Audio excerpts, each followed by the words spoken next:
안녕하십니까, 김성구입니다. 오늘은 무엇이 불교인가, 그리고 무엇이 불교가 아닌가라는 시리즈 강의 제2부 가운데 9번째 강의를 시작하겠습니다. 강의 제목은 불교의 흉흉시대로서, 여기서는 불교의 정신과 불교를 적극적으로 보호했던 아쇼카왕의 업적에 대해서 살펴보는 시간을 갖도록 하겠습니다.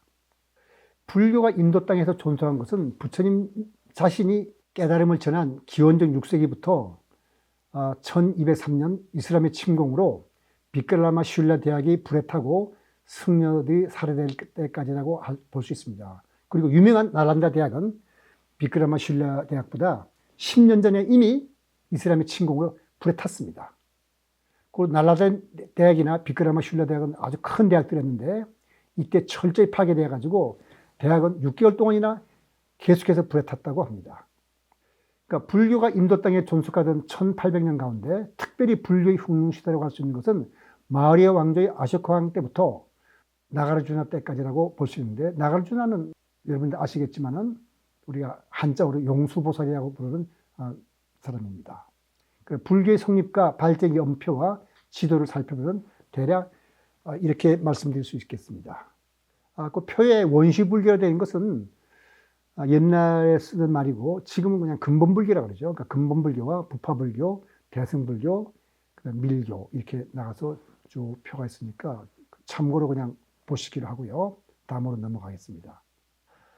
부처님이 활동하던 그 지역은 어디냐면은 오늘날의 그 인도의 북동부 지역으로서 마가다국이 부처님이 활동하던 지역입니다. 그러니까 부처님 당시 왕이나 자산가들은 사문들을 많이 후원했는데 특히 불교와 자인화교를 적극적으로 후원했습니다. 그러니까 부처님 활동하던 그 지역은 그 그림에서 보는 대로 갈색이 있는 지역이죠. 그러니까 지난 것은 라자가하고 마가다국의 수도였고, 그 다음에 조금 희미한 쪽은 슈라바스트로서 불경의 사위성으로 나오는 것이 바로 그것입니까? 그쪽에 그 갈색 지역이 부처님이 주로 활동하던 그런 지역입니다. 그 부처님께 보시를 한 자산가들을 한번 생각해 보면 누가 있냐면은, 우선 마가다국의 빈비사라 왕이 있는데 이 빈비사라 왕은 뭘 했냐면은 불교 최초의 사원인 중림정사를 부처님께 보셨습니다. 이 중림정사는 라자가에 있는 겁니다. 그 다음에 부처님께 수시로 찾아와서 가르침을 청한 코살라국의 파세나디 왕도 부처님께 굉장히 그 후원을 하고 보시를 한 왕입니다. 그 다음에 코살라국의 수도 슈라바스티에 기원정사를 지어서 불교 성단에 기증한 수다타 장자가 있습니다.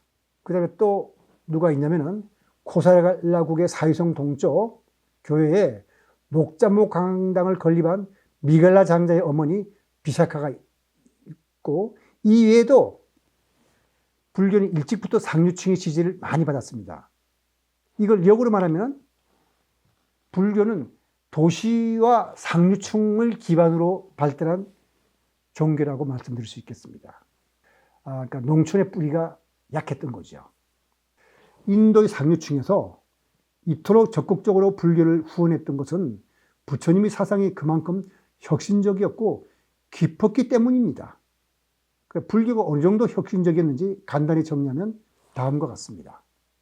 우선 불교는 새로운 사상으로 인도 사회에 큰 영향을 주었습니다.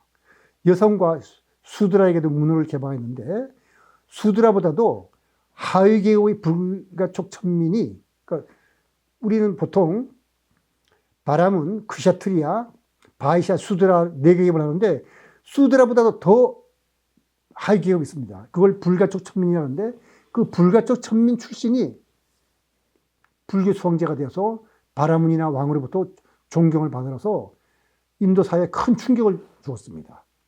그 다음에 바라문교의 신분사회에서는 여성을 수드라와 같이 취급해서 배대를 베는 것도 허용치 않았습니다. 근데 불교는 여성도 다 출가를 허용했거든요.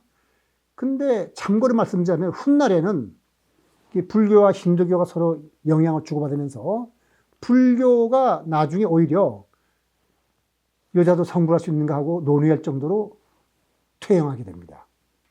그 다음에 불사생을 가르침으로써 동물을 대하는 태도에 변화를 주었습니다.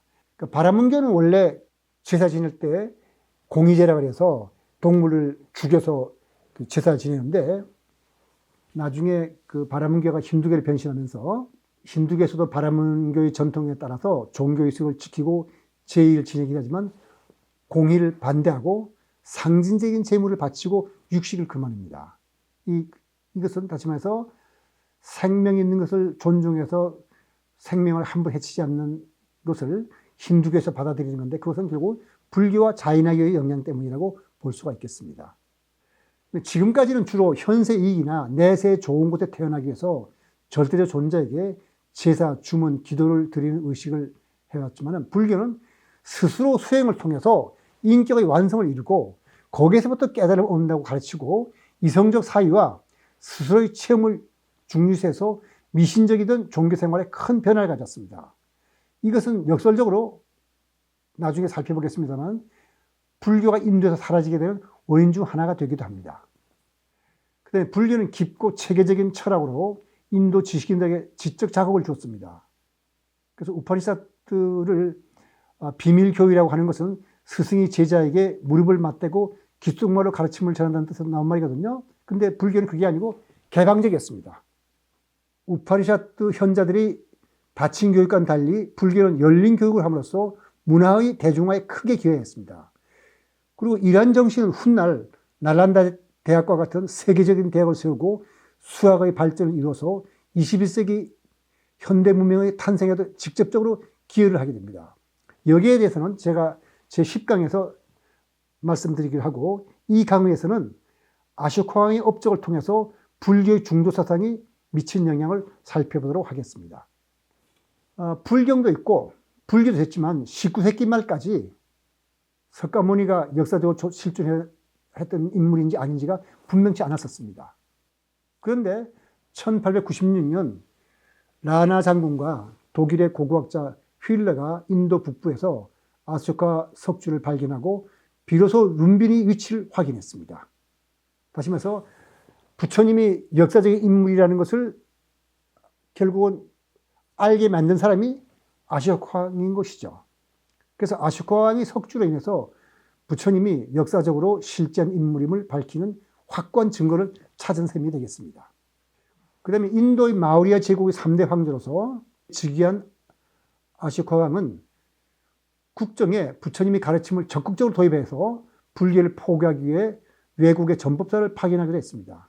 그러니까 아쇼카 왕은 인도 최초의 전륜성왕으로서 재임 당시, 여기서 말하는 전륜성왕은 뭐 복잡하게 설명할 수 있습니다만 그냥 요즘 말하면 황제라고 보면 되겠습니다. 그 전륜성왕으로서 재임 당시 강력한 중앙 집권 체제를 구축하는 데 성공하고 이 막강한 힘을 남아시아 곳곳으로 뻗어나갔습니다. 그래서 아쇼카 왕은 마지막 전투인 칼린가 전투 직전까지는 활발한 영토 확장 정장을 펼친 끝에 기원전 265년에 이르러서는 인도 역사상 가장 넓은 영토를 차지했을 뿐만 아니라 당시 세계에서 가장 넓은 영토를 가진 국가로 성장하게 됩니다. 아쇼카 왕은 법령을 정비하고 백성들 생활 개선에도 큰 힘을 쏟아서 우물을 파서 물이 부족한 지역을 돕게 했고, 흉년에 대비해서 곡식을 저장하고 또 싼 이자로 빈민들의 경제를 뒷받침을 하도록 해서 인도 역사상 가장 훌륭한 성군으로 전해집니다. 그렇지만 이러한 정책의 시행을 위해서는 재원이 필요하죠. 그러려 보면 권력층으로부터 세금을 많이 걷어야 되기 때문에 권력층의 불만을 많이 샀습니다. 그리고 또 아쇼카 왕은 비폭력, 비전쟁 정책을 세웠기 때문에 거기에 대해서 아들들이나 국내에서 불만이 많았습니다. 다시 말해서 딴 데 쳐들어가서 뭘 좀 뺏어와야 내가 좀 부유해지는데 그 비폭력 전쟁을 내세우니까 권력 있는 부하들이 불만이 있었던 거죠. 그러니까 아쇼카 왕이 죽은 뒤로는 이 아쇼카 왕이 세웠던 이 훌륭한 법률들이 흐지부지 돼가지고 아쇼카 왕이 죽은 지 얼마 되지 않아서 마우리아 왕조가 무너지긴 합니다. 이렇게 인간이 그 행위나 활동은 역설적인 데가 이렇게 많습니다. 어쨌든 인도 최고의 성군으로 알려진 아쇼카 왕도 젊었을 때는 무자비한 살육을 자행했습니다. 어느 정도 무자비했냐면 마우리아 2대 왕 빈두사라의 자식이 101명이었는데 그 중에 친동생 1명을 뺀 나머지 이복동생 99명을 모두 죽이고 그들을 따르던 신하와 궁녀까지 다 죽인 다음에 왕위에 올랐습니다. 그러던 왕이 인도 동부현 남쪽에 칼린가를 정복하면서 10만이 넘는 인명을 해쳤는데 폐허가 된 칼린가의 수도를 직접 나가서 둘러보다가 자신의 야심으로 무수한 인명이 죽고 고아가 된 아이들 모습과 미쳐버린 사람들 모습을 보고선 충격을 받고 불교에 귀의를 했습니다. 그러니까 불교에 귀의한 후로는 아쇼카는 다른 나라 침략을 그만두고 공공사업을 후원하고 병원과 고아원, 양론을 세웠고 전쟁으로 떠돌던 이들을 추리했습니다. 이 양론과 고아원을 세우고 병원을 세운다는 것은 그 기원전 벌써 그 3세기에 이른다는 것은 굉장히 어려운 일이거든요. 근데 그런 일을 아쇼카 왕은 불교의 정신을 살려서 한 겁니다. 그전에는, 다시 말해서 아쇼카 왕 이전에는 궁중연회에서 많은 가축을 도살했습니다. 왜냐하면 이것은 아리안족이 유목민들이었으니까 유목민 전통에 따라서 이 바라문교에서는 가축 도살이 제사 지내는데 피했던 거거든요. 근데 아쇼카 왕은 그걸 금지시키고 과거의 왕들이 오락으로 행하던 사냥도 폐지하고 대신에 불교 유적을 참배했습니다. 그러니까 역사상 처음으로 동물 보호 및 학대 금지 법령을 제정해서 동물병원을 세우고 인류 최초로 수의사 제도를 만들게 했습니다. 그러니까 대단히 혁신적인 분이었죠. 그런데 참고로 말씀드리면 아쇼카 왕 이후에 최초의 근대적 동물 보호법을 만든 나라는 2차 대전 직전에 독일이었는데 2000년이 지난 다음이죠. 그 유럽 학자들은 1000년도 더 된 옛날 아시아에 이런 업적을 쌓은 왕이 있는 게 놀랍다 그러면서 아주 감탄했다고 합니다. 그러니까 전쟁에 대한 참회와 반성의 의미로 불교를 열성적으로 신봉해서 불탑을 세우고 승려들을 스리랑카 등 이웃나라를 보내서 불교 선교에 굉장히 힘을 썼습니다. 그래서 아쇼카 왕의 치세는 대다수의 주변국들이 불교를 믿기 시작한 시기와 겹치게 되는데 아마 아쇼카 왕이 없었더라면 오늘날의 불교가 과연 이렇게 널리 퍼졌을까 하고 생각을 해볼 만한 일입니다. 그리고 오늘날 남방 삼자부 불교의 기원은 아쇼카 왕이 그 왕의 아들과 딸을 스리랑카에 파견하면서 전해진 것이기 때문에 아마 아쇼카 왕이 없었더라면 불교가 이렇게 세계적 종교로 퍼지기는 어려웠을 겁니다. 그리고 아쇼카 왕은 자신이 불교에 귀했지만 불교만을 강요하지 않았습니다. 다양한 종교를 관대하게 인정했거든요. 이것은 바로 부처님의 그 중도의 정신을 살린 겁니다. 참고로 말씀드리자면 마우리아 일대 왕인 아쇼카 왕의 할아버지 찬드라쿠프타는 자이나교도였고 그 다음에 2대 왕인 아쇼카 왕의 아버지는 힌두교를 믿었습니다. 그러니까 할아버지는 자이나교, 아버지는 힌두교, 그 다음에 아쇼카 왕 자신은 불교인 거죠. 그래서 아쇼카 왕은 법에 의한 통치를 하겠다는 선언과 함께, 그러니까 옛날 왕들은 감정에 따라서 그때그때 통치를 만드는데 그게 아니고 정해진 법에 의해 통치를 하겠다는 그런 선언을 하고 전국 각지에 칙령을 내려서 일반 백성이 지켜야 하는 법칙을 공포해서 암벽이나 석벽에 새기게 했습니다. 그리고 석가모니 부처님이 실존인 인물이라는 것도 밝힙니다. 이때 세운 석비 꼭대기에 장식된 사자 조각은 오늘날 인도의 국장이며 함께 새겨둔 수레바퀴 문양은 오늘날 인도 공화국 국기 한가운데로 자리 잡았습니다. 그러니까 인도인들이 가장 그 마음속에 담고 있는 훌륭한 왕이 아쇼카 왕인 것이죠. 그 아쇼카 왕의 석주의 일부 내용을 제가 읽어드리겠습니다. 이것은 뭐냐면은 그 내용은 불교나 불교 교리에 대한 얘기는 한마디도 없지만은 불교 교리를 잘 설명했다는 평을 듣는 내용인데 거기 석주에 이렇게 나옵니다. 피야다시 왕은, 그러니까 피야다시 왕은 아쇼카 왕의 이름입니다. 그러니까 피야다시 왕은 모든 종파가 어디서나 핍박당하지 않고 거하기를 바라노라. 왜냐하면 그들 모두는 감격의 지엄이 영원히 정화를 찬성하기 때문이다. 피야다시 왕은 일체의 종파와 승려 및 호주들을 존경한다. 그러나 모든 종파에는 공통된 하나의 기본적인 법칙이 있다. 즉 언어의 중용이다. 그것은 누구나 다른 종파를 비방하면서 자기 종파를 찬양해서는 안 되며 다른 종파를 경시해서는 안 된다는 것이다. 내 종파가 이러이러한 종파로서 이렇게 훌륭하다는 말을 해도 좋지만은 다른 종파를 비방하지 말라는 뜻입니다. 그러나 반대로 그들에게 당연한 경의를 항상 표해야 한다. 이렇게 해야 자기 자신의 종파를 고양하고 다른 종파를 이롭게 하는 것이다. 반면에 이와 달리 행동하면 누구나 자기 종파를 손상하게 되고 다른 종파에 해를 끼친다.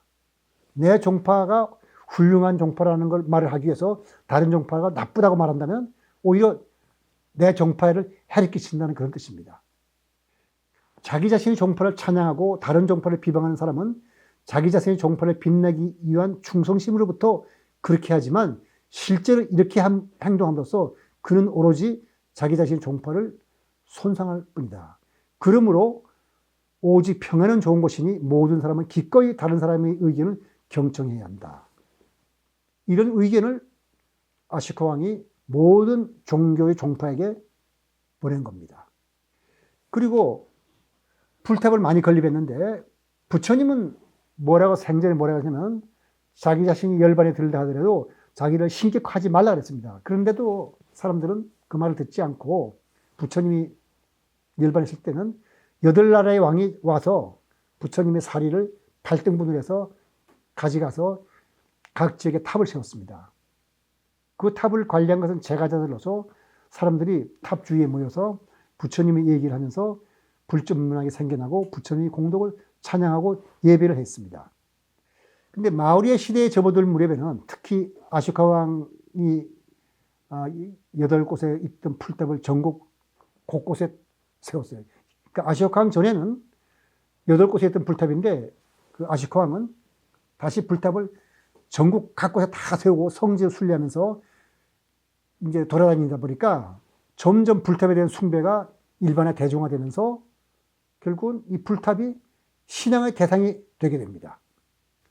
그래서 여기 이제 탑들이 많이 보이죠? 이게 다 그 아쇼카 왕 시대에 세운 풀탑들입니다. 일반적으로 종교는 배타적입니다. 독실한 종교인이면서 정치 지도자로서 성자의 칭호를 받고 있는 인도의 간디는 이런 말을 한 적이 있습니다. 역사에 기록된 가장 극악하고 잔인한 범죄들은 종교 또는 그와 비슷한 성스러운 동기 미명 아래 행해져 왔다. 간디는 이런 말을 할 만하죠. 왜냐하면 간디 당시에 인도가 파키스탄과 인도 나눠지면서 힌두교도와 이슬람교도들이 서로 때려 죽였거든요. 그게 적어도 50만에서 100만이라 그러니까 끔찍한 일이죠. 간디만 이런 말을 한 것이 아닙니다. 몇 사람의 얘기를 더 들어보도록 하죠. 아일랜드 춘수로서 영국의 극작가인 조지 버나드 쇼는 이런 말을 했습니다. 인간은 종교적인 신념을 위해서 행할 때보다도 충실하고 충만하게 악을 행한 적은 없다. 인간이 종교적인 신념을 위해서 가장 충실하게 충만하게 악을 행했다는 뜻이죠. 그다음에 미국의 물리학자 그 스티븐 와인버그는 이런 말을 했습니다. 종교가 있든 없든 악한 일을 하는 사람과 착한 일을 하는 사람은 있게 마련이다. 그러나 착한 사람이 악을 행하려면 종교가 필요하다. 그러니까 종교와 정의의 이름 아래 사실 사람들이 굉장히 악한 일을 많이 했기 때문에 이런 말을 하는 겁니다. 근데 아쇼카 왕은 어떻습니까?